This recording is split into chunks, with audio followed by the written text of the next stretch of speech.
রুই মাছ রান্না করব।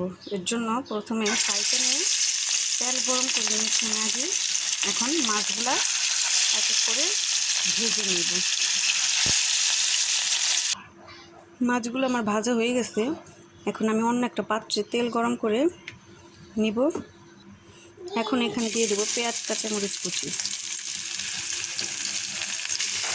পেঁয়াজ কাঁচামরিচটা বাদামি কালার করে ভেজে নেব। এখন পেঁয়াজটা আমার বাদামি কালার করে ভাজা হয়ে গেছে। এখন আমি আদা রসুন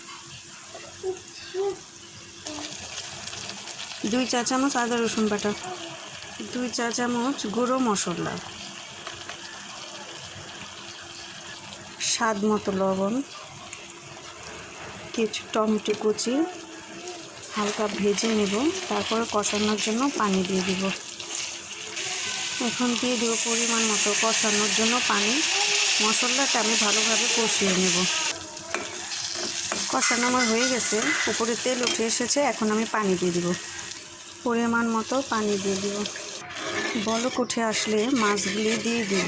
বলক উঠে গেছে, এখন আমি এক এক করে মাছগুলি দিয়ে দেব।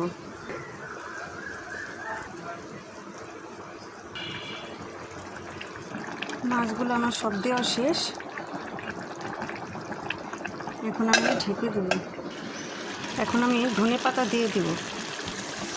ধনে পাতা কুচি নামানোর আগে দিয়ে দেব। দর্শক দেখতেই পাচ্ছেন আমার তরকারিটা হয়ে গেছে, খুবই সিম্পল মশলায়। তো আপনারা আমার চ্যানেলটাকে সাবস্ক্রাইব করবেন, আমার পাশে থাকা বেল আইকনটা ক্লিক করবেন। তো সবাই ভালো থাকবেন, সুস্থ থাকবেন। আল্লাহ হাফেজ।